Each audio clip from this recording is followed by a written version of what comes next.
ऊंचे पहाड़ों पे बसली मैया आसन लगाई के, आसन लगाई के, सिरवा सजाई के।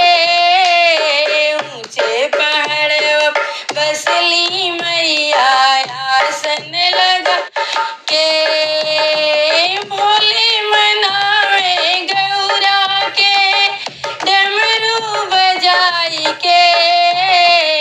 हमहू मनाई मैया के ताली बजाई के, हमहू मनाई मैया के ताली बजाई के।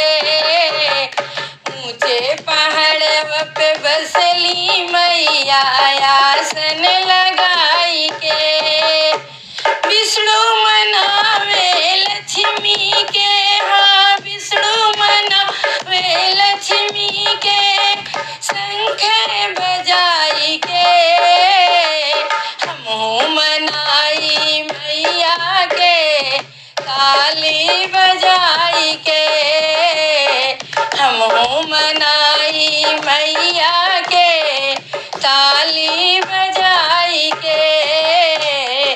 ऊंचे पहाड़ पे बसली मैया आसन लगाई के, कृष्ण मनावे राधा के, कान्हा मनावे राधा के मुरली बजाई के।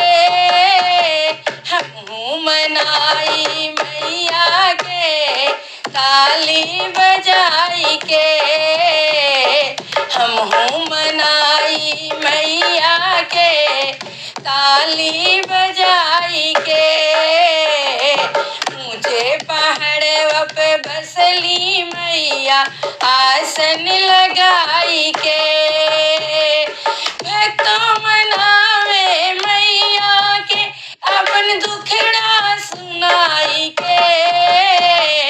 हमहू मनाई मैया के चरणों में जाई के, हमहू मनाई मैया के चरणों में जाई के।